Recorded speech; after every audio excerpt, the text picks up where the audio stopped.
आप इस टाइम पे फर्स्ट स्टेज में हो जिसमें आपको कॉलेज में सिलेक्शन चाहिए, उसके लिए आप प्रोफाइल बिल्ड कर रहे हो, राइट? तो लेट्स टॉक अबाउट कि अगर मुझे फाइनली किसी टॉप 20 स्कूल में एडमिशन लेना है तो उसके लिए क्या आइडियल प्रोफाइल होना चाहिए और मेरी प्रोफाइल के अंदर क्या मैं ऐड ऑन कर सकता हूं जिससे कि राइट मेरा फाइनल सिलेक्शन होने के चांसेस बढ़ सके, मेरे को टॉप 20 स्कूल से कॉल आ सके, right? Most of the top 20 schools एक सर्टेन वेटेज रखते हैं और आपको डायरेक्ट मार्क्स आपके उन पैरामीटर्स पे मिलते हैं और वो आपको कॉल आने में हेल्प करते हैं। कैट का स्कोर आपके हाथ में, कैट का स्कोर जितना अच्छा होगा कॉल में टॉप 20 स्कूल से कॉल आने में उतनी हेल्प मिलेगी। लेकिन आपके एकेडमिक स्कोर्स और वर्क एक्सपीरियंस भी ऐसे दो पैरामीटर्स हैं बच्चों जो डिसाइड करते हैं कि आपको एक स्पेसिफिक कॉलेज से कॉल बनेगा या नहीं बनेगा। अच्छा, क्या सर्टिफिकेशन कोर्सेज हम करते हैं उसके डायरेक्ट मार्क्स नहीं है? जब आपको वाई एमबीए का आंसर देना है, राइट, उस केस के अंदर, राइट, अगर आपकी प्रोफाइल अलाइन नहीं हो रही है, अगर आपके इंटरेस्ट एमबीए से अलाइन नहीं हो रहे हैं, तो आप कन्विंसिंगली इस क्वेश्चन का आंसर नहीं दे पाओगे। अगर आप कन्विंसिंगली इस क्वेश्चन का आंसर नहीं दे पाओगे तो आपके इंटरव्यू के अंदर कम मार्क्स आएंगे, राइट? आपको ये हेल्प करेगा कन्विंसिंगली ये बोलने में कि मुझे एमबीए इन फाइनेंस करना है और क्यों करना है और आपके पास करंटली क्या क्या नॉलेज है, राइट, वो आप वहां पे इंटरव्यू में एक्सप्रेस कर सकते हो। Hello everyone, welcome to Aarambh academy. This is Sameer Sardana and in this video today we will be talking about profile building for MBA. What is profile building? What are the different certification courses that I need to build profile? Is there any other way to build my profile without doing any certification courses? कौन कौन से parameters हैं जो मेरे को profile building में help करते हैं? सो इन सारे क्वेश्चंस का आंसर बच्चों इस वीडियो के अंदर हम डिस्कस करेंगे. Let's talk about the profile building guys, right? So there are two different ways, right? There are two purpose of profile building guys. Profile building के दो पर्पस हो सकते हैं. पहला कि आप एमबीए के कॉलेज में सिलेक्शन के लिए प्रोफाइल बिल्ड कर रहे हो. दूसरा, आप एमबीए कॉलेज में पढ़ रहे हो और प्लेसमेंट के लिए प्रोफाइल बिल्ड कर रहे हो. आप इस टाइम पे फर्स्ट स्टेज में हो जिसमें आपको कॉलेज में सिलेक्शन चाहिए, उसके लिए आप प्रोफाइल बिल्ड कर रहे हो, राइट? तो लेट्स टॉक अबाउट कि अगर मुझे फाइनली किसी टॉप 20 स्कूल में एडमिशन लेना है तो उसके लिए क्या आइडियल प्रोफाइल होना चाहिए और मेरी प्रोफाइल के अंदर क्या मैं ऐड ऑन कर सकता हूं जिससे कि राइट मेरा फाइनल सिलेक्शन होने के चांसेस बढ़ सके, मेरे को टॉप 20 स्कूल से कॉल आ सके, राइट? तो एमबीए के कॉलेज सिलेक्शंस के लिए जो प्रोफाइल बिल्डिंग है बच्चों, उसमें फर्दर दो कैटेगरीज आती है. पहली कैटेगरीज है कि आपको टॉप 20 स्कूल से कॉल आना चाहिए, उसके लिए मेरे पास क्या प्रोफाइल होने चाहिए और कौन कौन से पैरामीटर्स पे मेरे को काम करना है. दूसरा, मेरे पास कॉल तो आ गया, अब मुझे फाइनल सिलेक्शन लेना है, कॉल को कन्वर्ट करना है, तो उसके लिए मुझे क्या प्रोफाइल बिल्ड करनी पड़ेगी, क्या सर्टिफिकेशन कोर्सेज करने पड़ेंगे, क्या नॉलेज और स्किल सेट मेरे को डेवलप करने पड़े कि मेरा कॉल कन्वर्ट हो जाए.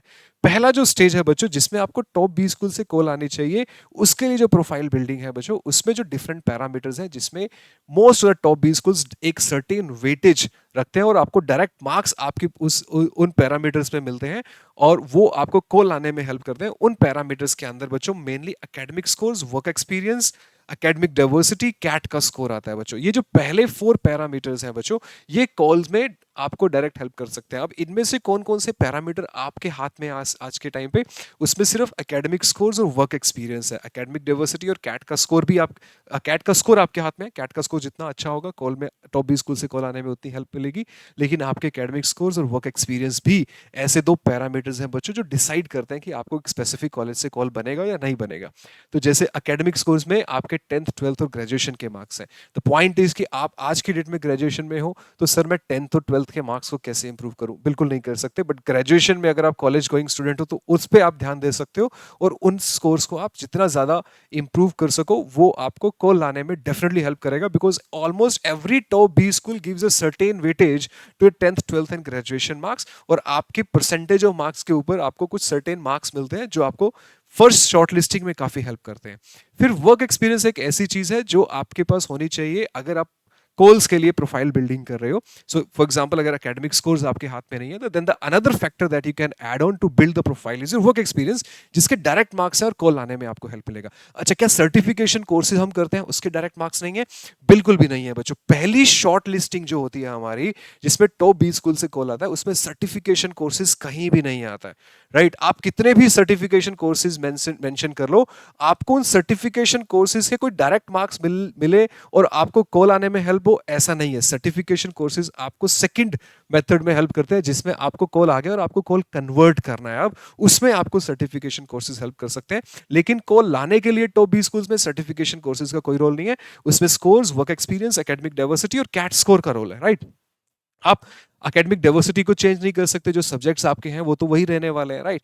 वर्क एक्सपीरियंस ऐसा एक फैक्टर है जिसको आप राइट, जिसको आप गेन कर सकते हो if you try to get some work experience, right, 1 year से अबव का वर्क एक्सपीरियंस या 1 ईयर का एक्सपीरियंस अगर है तो वहां पे आप अपना आपको कुछ मार्क्स मिल सकते हैं और आपके कॉल आने के चांसेस बेटर हो सकते हैं, और स्कोर तो है ही कैट का।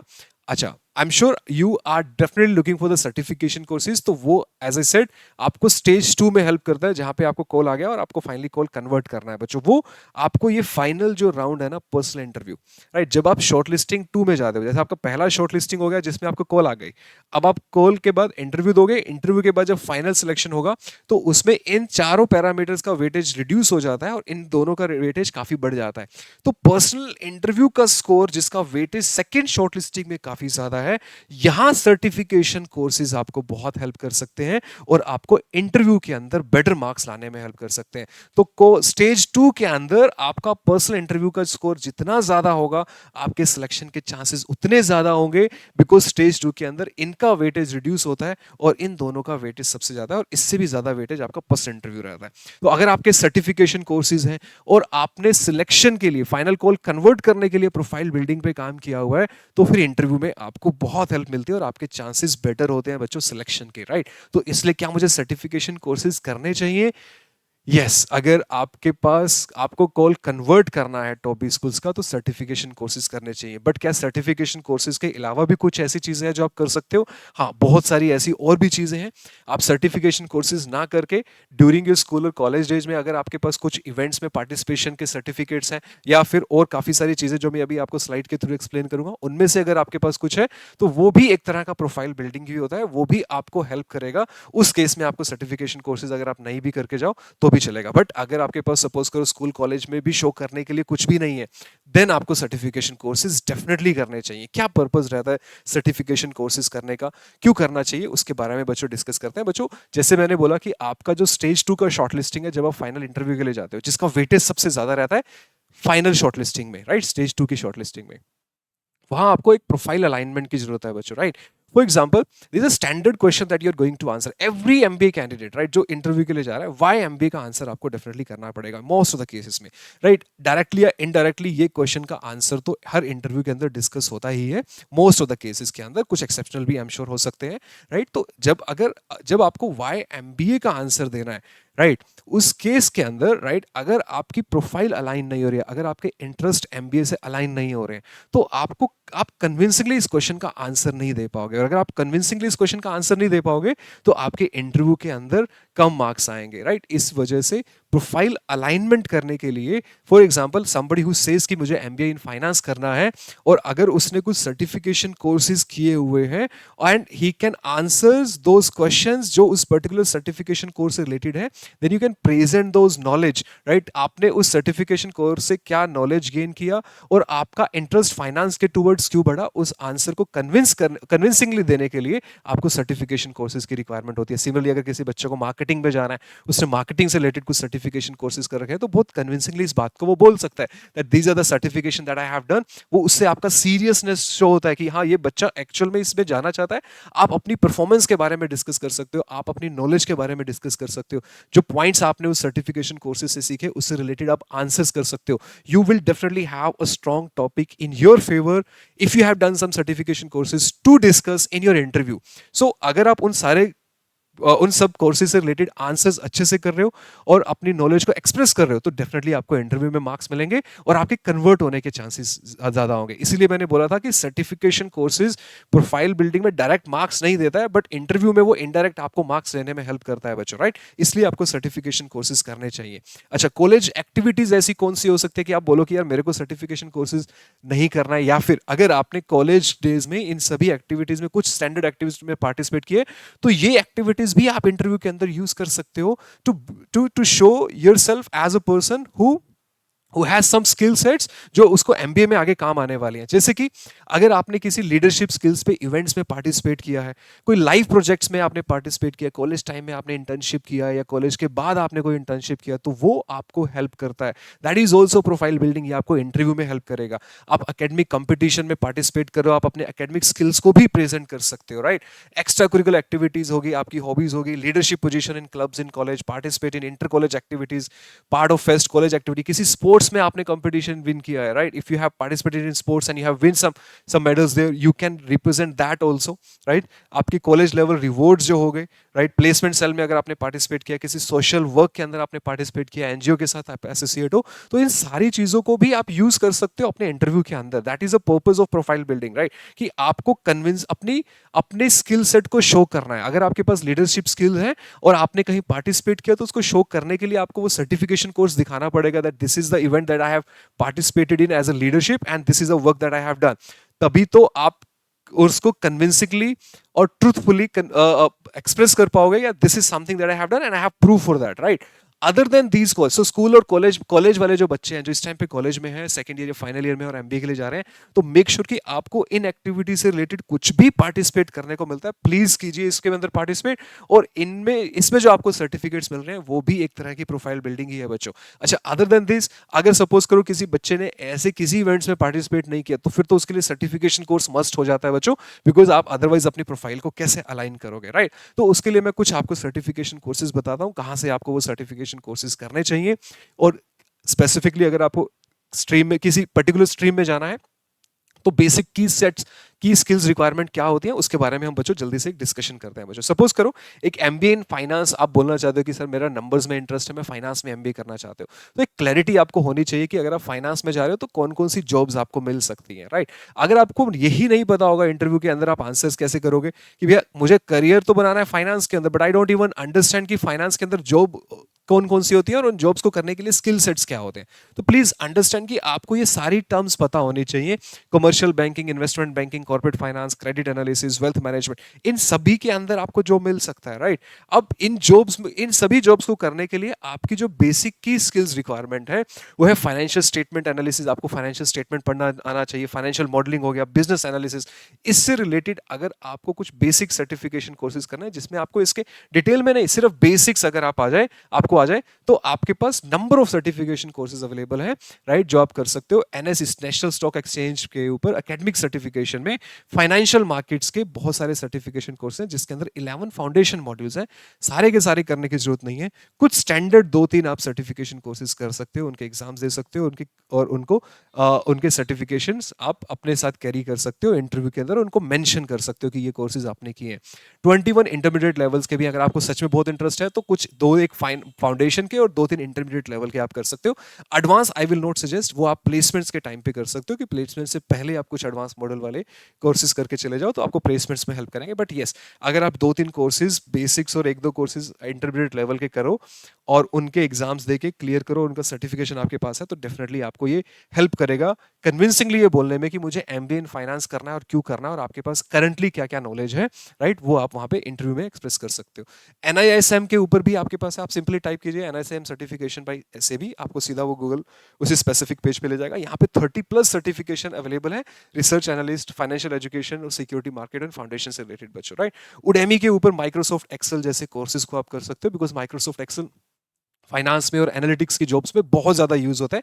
इवन मार्केटिंग वाले जो लोग हैं वो भी माइक्रोसॉफ्ट एक्सेल कर सकते हैं बच्चों, राइट। सीएफए भी एक होता है, सीएफए लेवल 1, लेवल 2, लेवल 3 भी, बट आई वुड सजेस्ट कि ये चीजें आपको ड्यूरिंग योर एमबीए करनी चाहिए, एमबीए से पहले करने का पॉइंट नहीं है। इसमें बहुत सारे टाइम और इन्वेस्टमेंट अच्छी खासी होती है, तो इट्स बेटर कि आप एमबीए में एडमिशन के बाद सीएफए लेवल 1, लेवल 2, लेवल 3 पे ध्यान दो। अभी आप बेसिक कोर्सेज भी करके जाओगे और स्कूल और कॉलेज की बेसिक एक्टिविटीज में भी पार्टिसिपेट करोगे, that is also your profile building guys, right. ध्यान रखें कि इतना ज्यादा टाइम भी इन कोर्सेज को नहीं देना है कि आपकी कैट की प्रिपरेशन का पे काफी सारा इंपैक्ट हो जाए। अगर कोई बच्चे के पास कॉलेज के अंदर काफी अच्छे खासे मेडल्स ऑलरेडी उस बच्चे ने विन किए हुए हैं, एक्टिविटीज में पार्टिसिपेट किया हो, तो उस बच्चे को करने की जरूरत नहीं है, राइट। बेसिक फाइनेंस अगर आप, लेकिन उस बच्चे को फाइनेंस में जाना है और बेसिक फाइनेंस नॉलेज आप लेके जाते हो, दैट इज सफिशिएंट, राइट। आपको वहां पे जाके ये नहीं प्रूव करना है कि आपको फाइनेंस का सब कुछ आता है, आपको सिर्फ अपने इंटरेस्ट को अलाइन करना है कि हाँ मुझे एमबीए इन फाइनेंस क्यों करना है, तो एटलीस्ट कुछ स्टैंडर्ड बेसिक्स तो आपको आने चाहिए, उतना बहुत होता है। तो बहुत ज्यादा टाइम देके अपनी कैट की प्रिपरेशन को भी डिस्टर्ब नहीं करना है। सिमिलरली अगर कोई बच्चा मार्केटिंग में जाना चाहता है तो मार्केटिंग रिसर्च हो गया, रिलेशनशिप मैनेजर, सेल्स मैनेजर की पोस्ट के लिए क्या स्किल सेट चाहिए, प्रेजेंटेशन स्किल्स अच्छी होनी चाहिए, communication, story telling skills, right. अगर आपने सपोज करो अपने कॉलेज ड्यूरेशन में स्टोरी टेलिंग में पार्टिसिपेट किया है, एसे राइटिंग में पार्टिसिपेट किया है, वो इफ सर्टिफिकेशन भी आपको काफ़ी हेल्प करेंगे इंटरव्यू के अंदर, उनको यूज़ कीजिए, राइट? तो फिर आपको सर्टिफिकेशन करने की ज़रूरत नहीं है। आपने किसी सपोज़ करो स्पीकिंग कॉम्पिटिशन में पार्टिसिपेट किया हुआ है, राइट?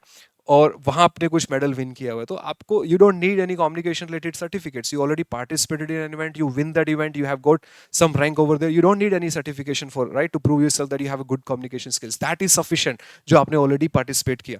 पीपल मैनेजमेंट स्किल इसमें यूज होती है, डिजिटल मार्केटिंग की स्किल्स अगर आपके पास हैं, आप डिजिटल मार्केटिंग से रिलेटेड बहुत सारे फ्री सर्टिफिकेट कर सकते हो, डेटा एनालिसिस, लीडरशिप स्किल्स, ये सारी बेसिक स्किल सेट्स रिक्वायरमेंट रहती है जनरली, राइट, अगर किसी बच्चे को मार्केटिंग के अंदर एमबीए करना है। अब इससे रिलेटेड सर्टिफिकेशन काफ़ी सारे हैं, research and marketing related courses आपको कोर्सेरा पे और उडेमी पे मिल जाएंगे, और डिजिटल मार्केटिंग से related Google ads research certification course, Google ad display certification, SEO and content marketing related certification course, ये मेटा एड सर्टिफिकेशन कोर्सेज आपको फ्री में मिल सकते हैं, फ्री में आप इनको कर सकते हो। बट ध्यान रहो, अगर आप ये कर रहे हो तो आपको प्रॉपर नॉलेज भी होना चाहिए, और इससे एक आधी इंटर्नशिप भी आपने की होनी चाहिए, सो दैट आप उनके बारे में फाइनल पेपर में डिस्कशन कर सको बच्चों, राइट?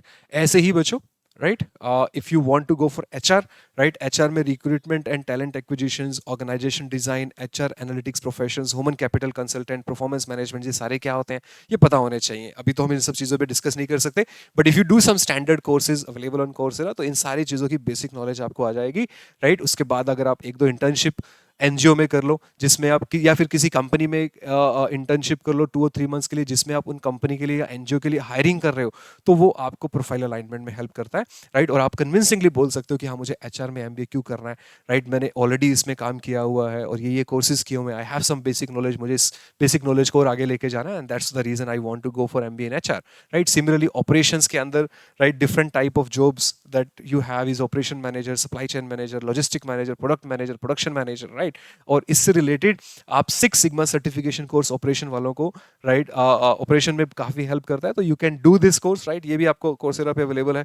सप्लाई चेन एनालिस्ट से रिलेटेड आप कुछ कर सकते हो। So these are the different type of certification depending on the profiles and your interest that you can refer to, right? But ध्यान रहे, आपकी कैट की प्रिपरेशन डिस्टर्ब नहीं होनी चाहिए।